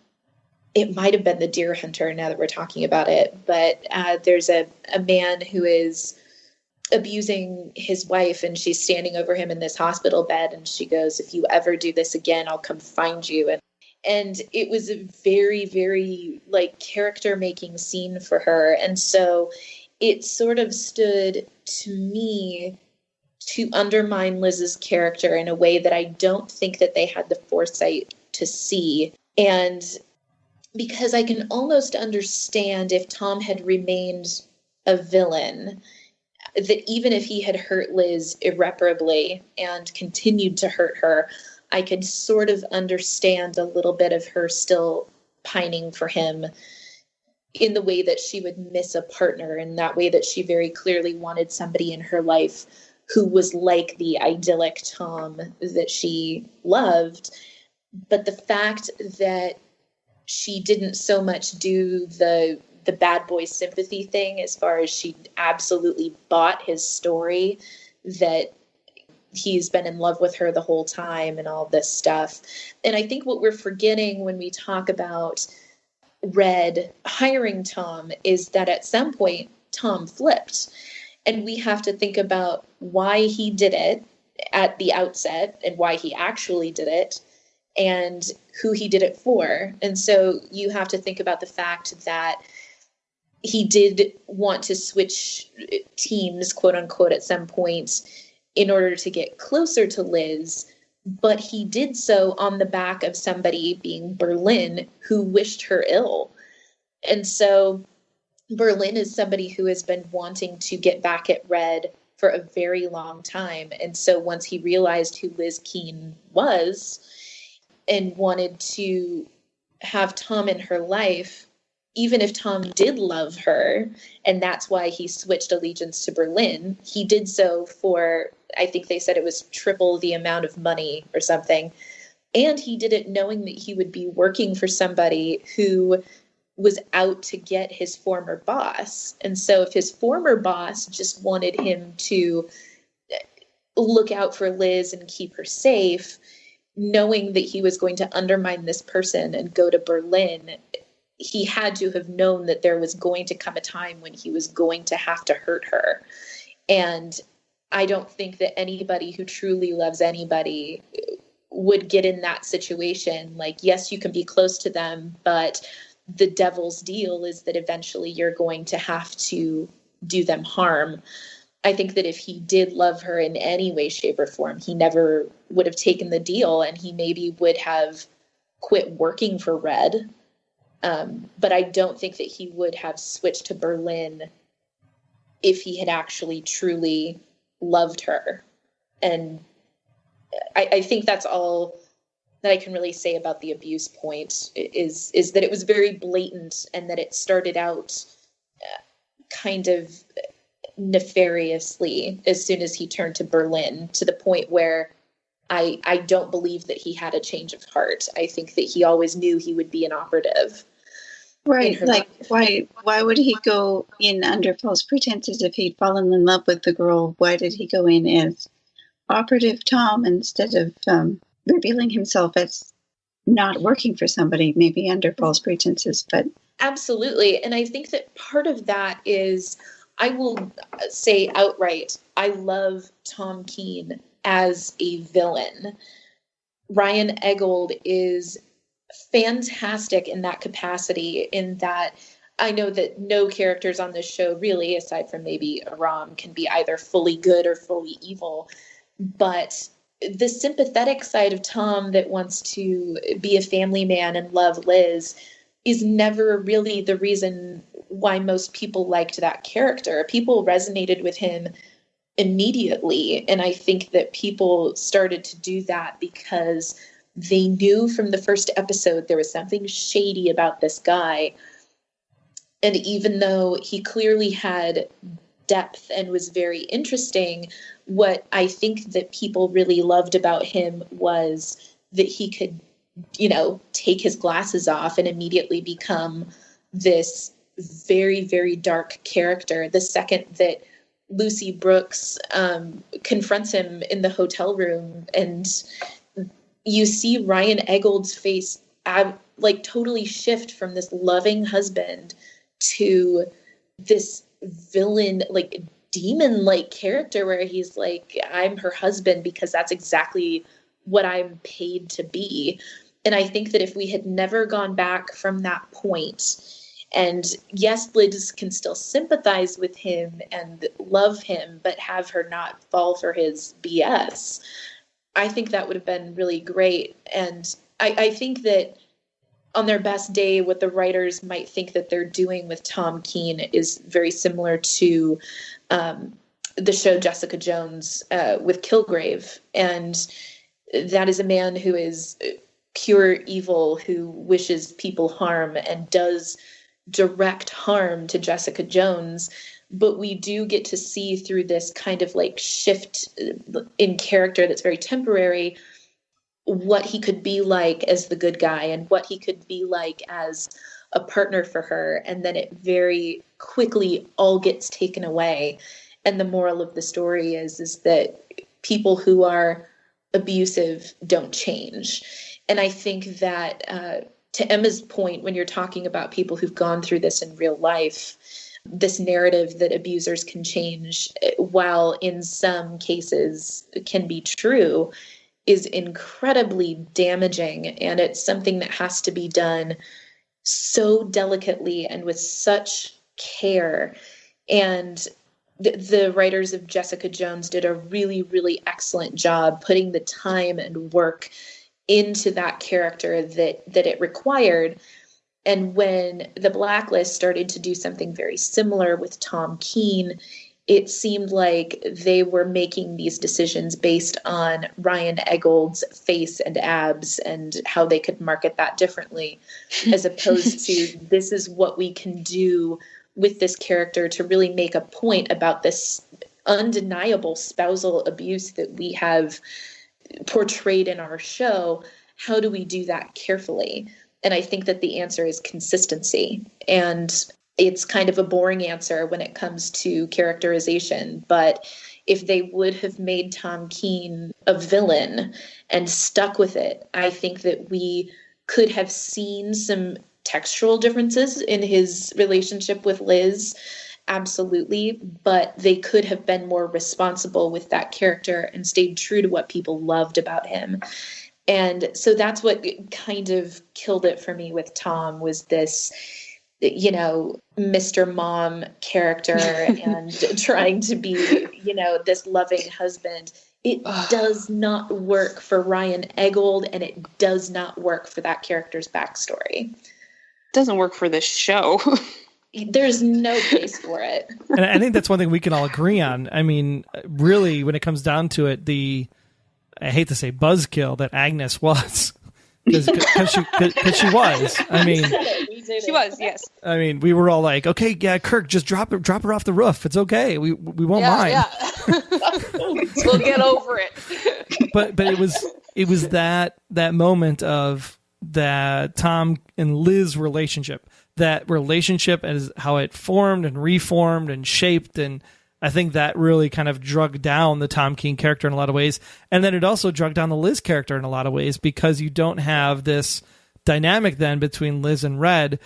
I love that they use the term gaslighting, because what people, I think, also forget that Red is doing the same thing, right? Red is gaslighting Liz to the nth degree about this whole situation. Are you the father? You're not the father. You knew my parents. Are my parents dead? Are my parents alive? And are you lying? Are you not lying? And I mean, all of that psychological warfare happening to Liz, yet how does she process that? And would that story have not been better to have that conversation with her partner who tracked the man for 20 years, through his whole career as the FBI, versus having it with this guy who was just hired to do a job? Right. But then if you ask the showrunners, as I'm sure you have had the opportunity and you watch their Twitter, they're very careful in saying that Red does not lie to Liz and that will bear out. So the gaslighting thing, I think, as much as it looks like Red might be doing that, they might be weaving a very different story there, that he's, yes, talking out of both sides of his mouth, but there could be a way that everything that he's told her is true, whereas Tom Keene is willfully lying to her. Agree. And manipulating her. Like, I think Tom, like, in comparison to Tom and Red, and there's a lot of different comparisons between the two, but for Red, I think Red has always allowed Liz to figure things out for herself, where Tom has always tried to manipulate the situation that best serves himself. Whether it's, let's go away on vacation to this teacher conference retreat and we'll figure it out together, or, we'll break up, or just in season 3, where she's writing this pro and con list about her baby, and he comes in and, scratches things off and changes things up. Again, another form of manipulating of Liz.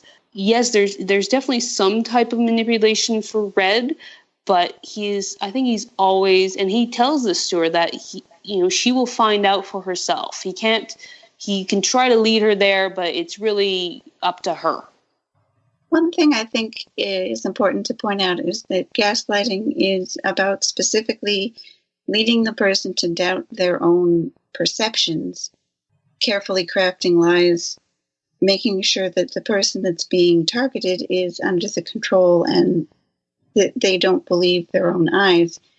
And I think what Red is doing is different than what Tom was doing. Like Ashley was saying, that he's not, I think, intentionally undermining Liz's confidence in such a way. He has to keep things secret, and functionally for the plot, they have to keep a lot of answers hidden because they want the show to go on for another season.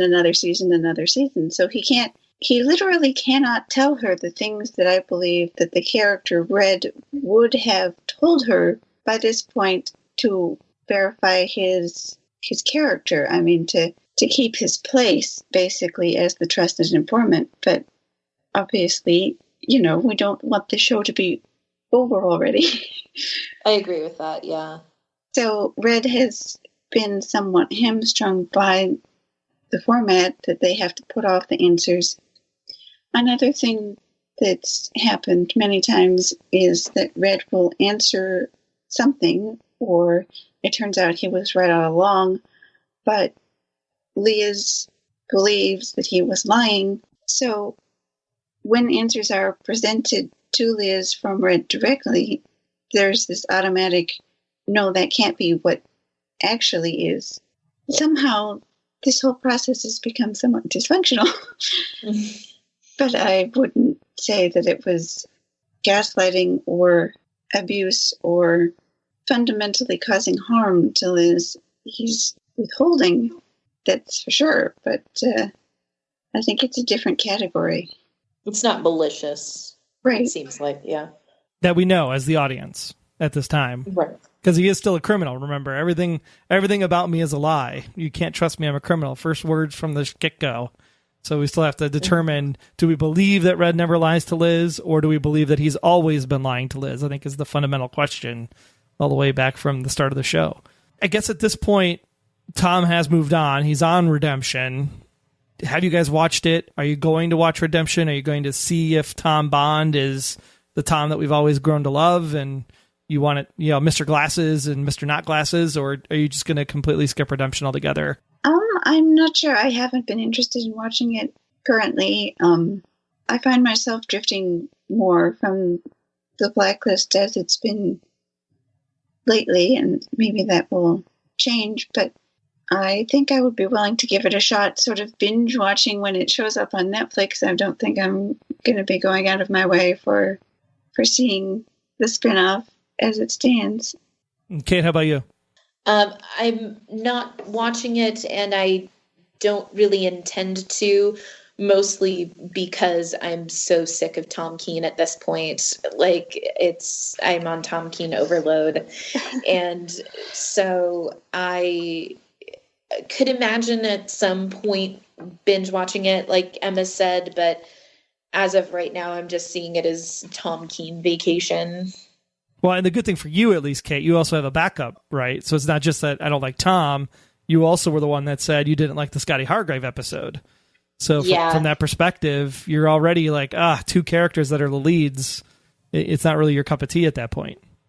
Yep. Yeah, that makes it a lot easier. I like the actor who plays Solomon. I think he's really great, and I don't know if he's on Redemption or not, or if he's going to be showing up much. I would be interested in seeing where that character goes, but as far as the two lead characters, meh. I could just say this: picture evil versus evil. Tom and Solomon working together is comedy gold. It is pretty funny. Rooting for Solomon a big time. I've never I can tell you, we'd say that, yeah. if you like Solomon's character, you'll absolutely love Redemption. He is spot on. It's just amazing at what he does. Well, when he kills off Tom Keane, let me know and I'll subscribe. Ashley, how about you? Redemption, in or out? I'm out, like Kate. I am sick of Tom Keane. I think it's been like 22 solid episodes with Tom Keane, and I would love a vacation from him. Hopefully permanently, but we'll see.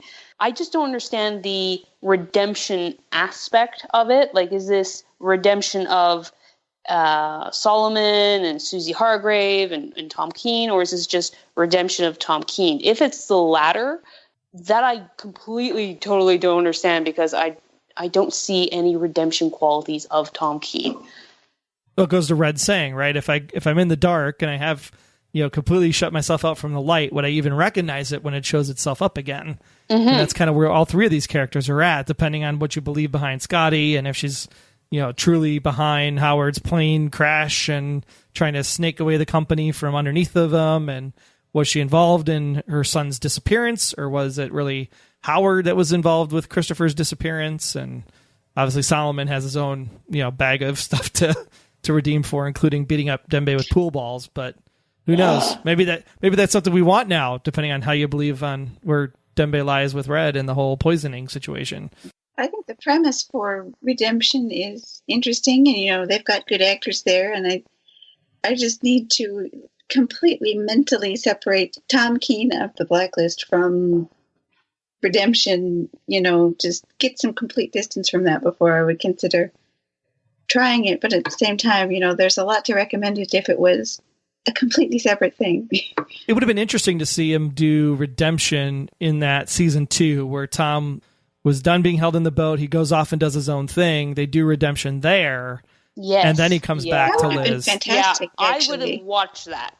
Yes. A Tom with more edge still would have launched it more directly as redemption, because they're trying to say, oh, he's already redeemed, except now he goes to be redeemed. But that, I think you're right. That would have been a great jumping off point for him. Because now I just wonder where Agnes is. Like, who's watching Agnes, people? Agnes, where's the dog? I know we're coming up on a 2-hour mark here, so I don't want to brush over on Liz and Red, but maybe just high level Liz and Red relationship together, right? We'll talk about them as a pair. Do you like their dynamic? Do you not like their dynamic? What struggles do you have going into this 4th season?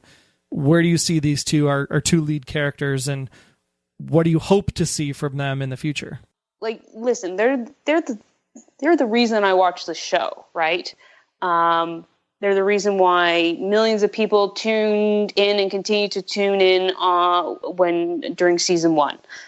It was to figure out what their connection was.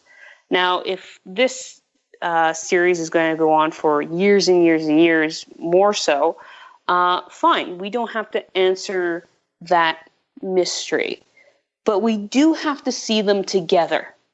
And it's been, again, almost 22 episodes where they haven't been, around each other, or they've always been at odds for like the last 22 episodes. And it's getting boring. It's not what any of us kind of signed up for. They are the show. So to not have them in the show together, and I completely get that they can't always be together, and we have to look at other character stories and other character dynamics and all this. But it's literally been 22 episodes where we haven't seen these two together in a way that not only drives the overarching mystery, but brings in ratings. And, season 3A, where they were on the run, that was some of the best episodes in that block since the beginning of season 1. So why the writers and the producers have gone about this way of keeping them separate for so long, I think it's really hurt the series, because they are the show. Their chemistry, and whether you believe that or not, is at least interesting. Their story, their backstory of how they originally met each other, whether when she was a child, whether it is a father-daughter thing or not, are all things we want to have an understanding about. But the more time we take away from them, get away from them and focus on other things, the less the show becomes about them. That's a fair point, especially at the end of, 408, right? The end of Alexander Kirk.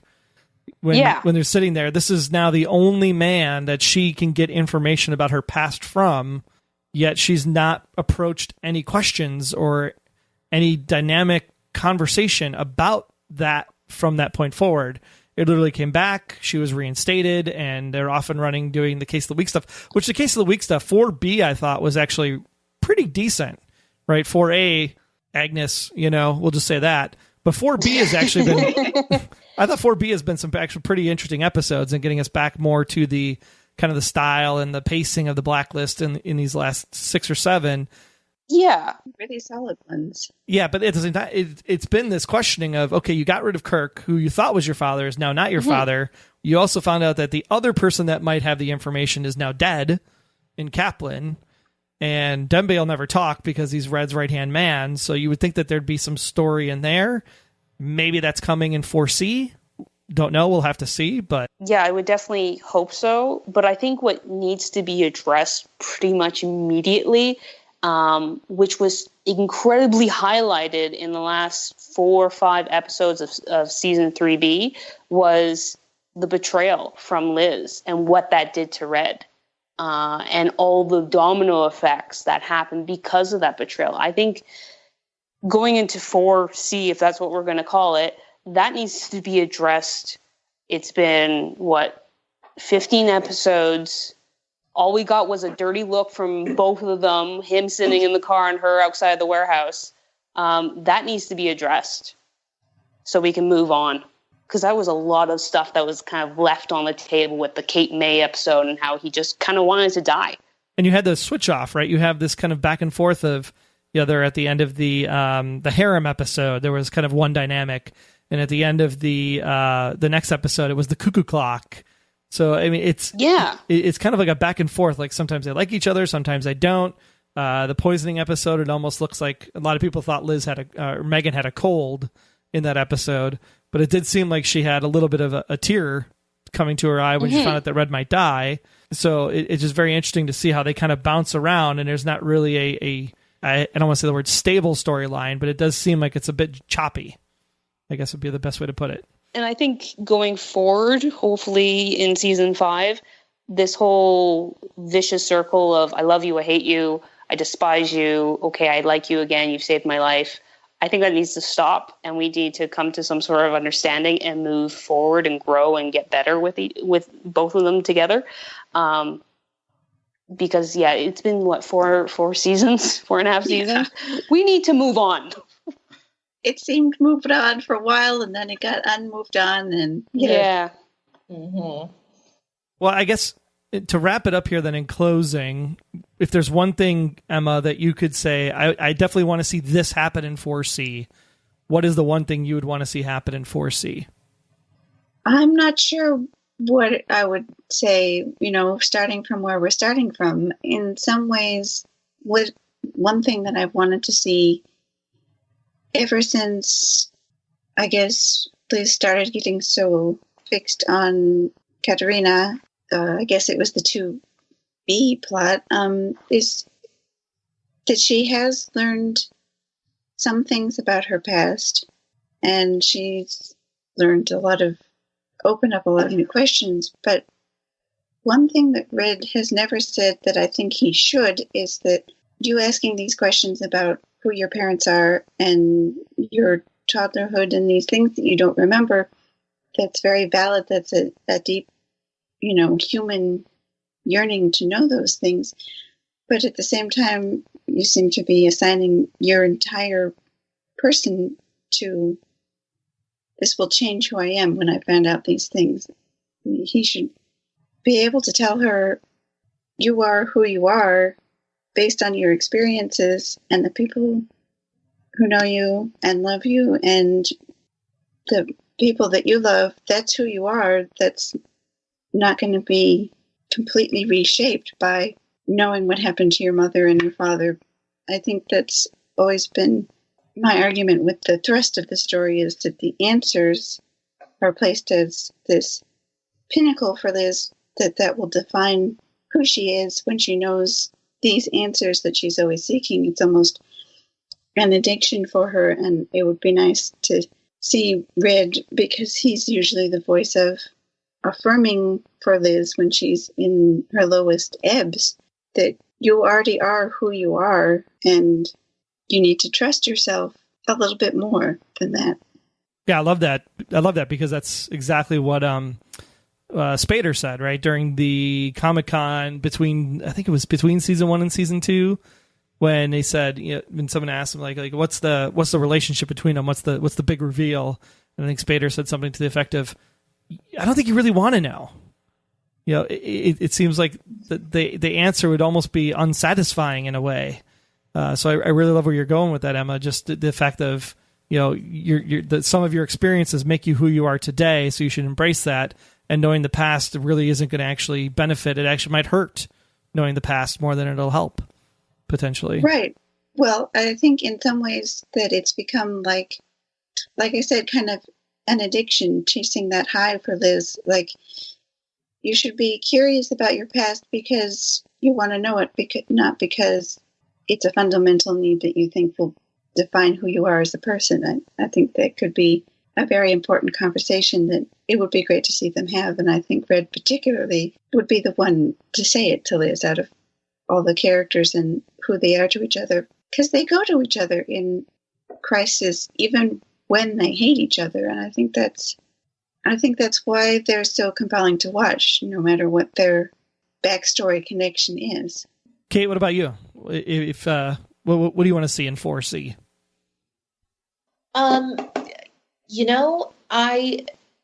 Emma had really hit on all of the things that I would like to see in the last part of this season. Getting back to Liz Keene's roots, because there are a lot of really interesting bits of her that don't have anything really to do with her past that deserve to be delved into a little bit. And I would love to see them readdress this criminal past that they hinted at pretty frequently in season 1, very overtly, that she says that she has this criminal record, and that Wrestler asks, have you ever been caught? And she said no, but clearly was alluding to the fact that she'd done something. And there's the mention of the warrior gene, that she has this trigger in her. And I think that it would be really interesting to see more of a focus on who she is and who she's been in her adult life, because there's this huge gap of time, when she was growing up with Sam and all of that, that's the majority of her life. And it had to have been very formative, and Red had to have been a little bit, at least on the periphery for that. And I think that it would be really great to kind of see that part of her past, as opposed to the sort of secret mystery past that maybe has very little to do with who she actually is. So sort of separating her life out a little bit more. And the episodes that stood out the best to me were, as Ashley said, the On the Run episodes where she and Red are kind of doing a monster of the week type of thing, but they're all very much connected to this one goal that they have in common. And I love the dynamic between those two characters for so many reasons. The chemistry between James and Megan is impeccable. And it really is sort of like a modified buddy cop kind of thing, with obviously a lot more depth and darkness. And it would be interesting to watch them go back to having the two of them work together and have sort of a common goal, whatever it needs to be, and to watch them riff off of each other and help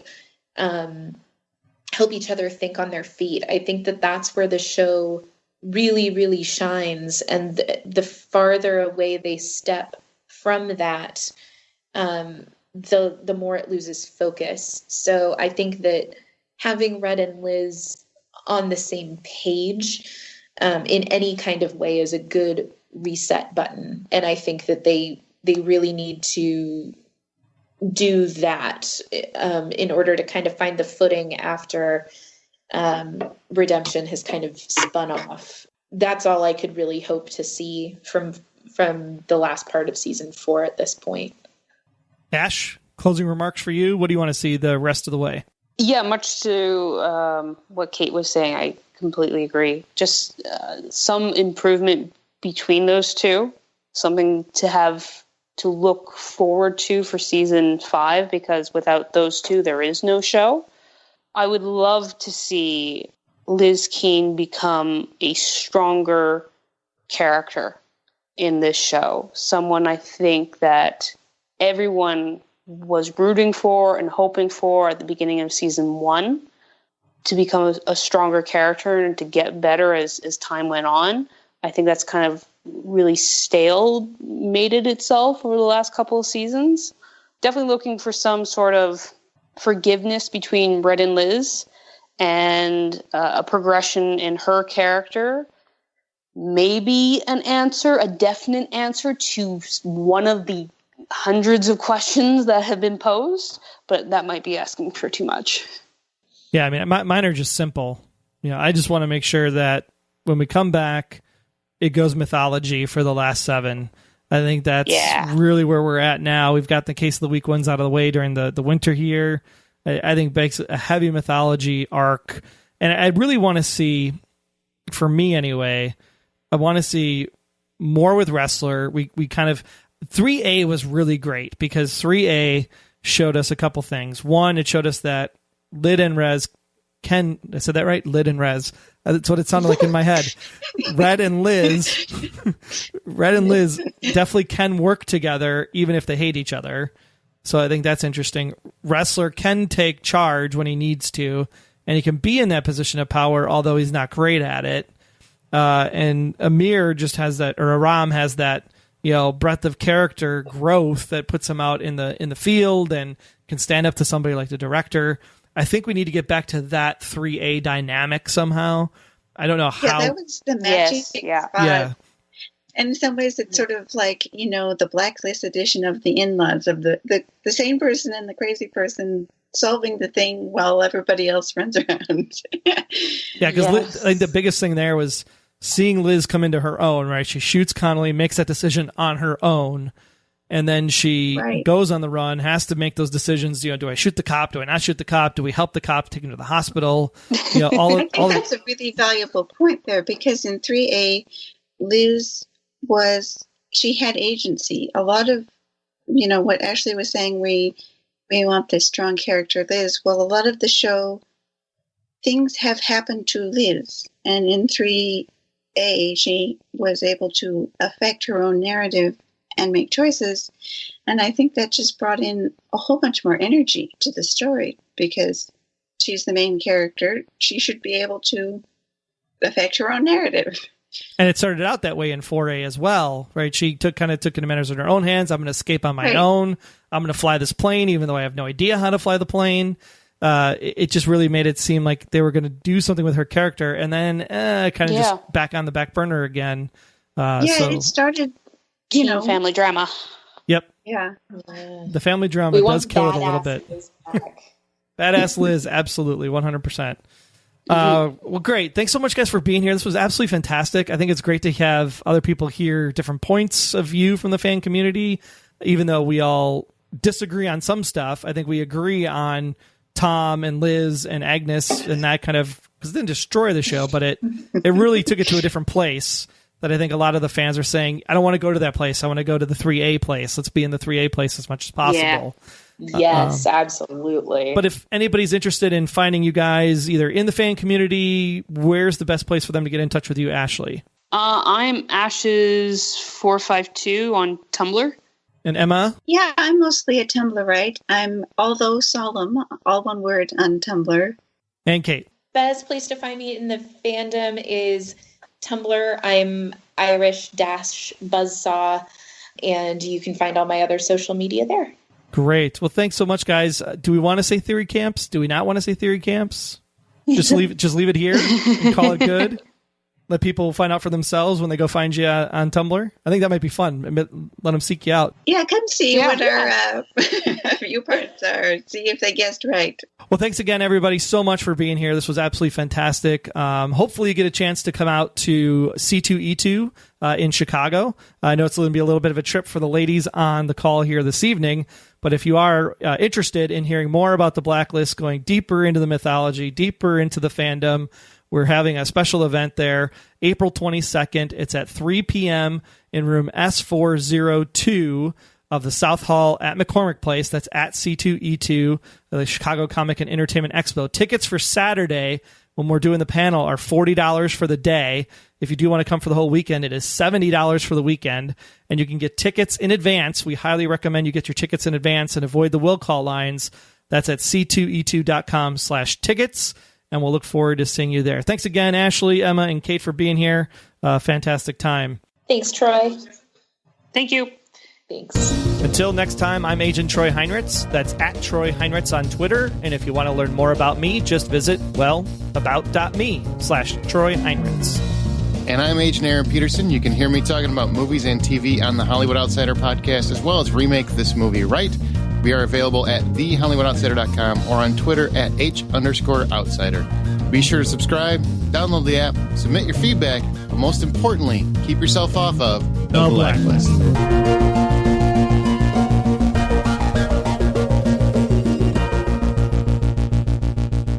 The Blacklist Exposed is a Golden Spiral Media production. Find more of our great podcasts at goldenspiralmedia.com/podcasts.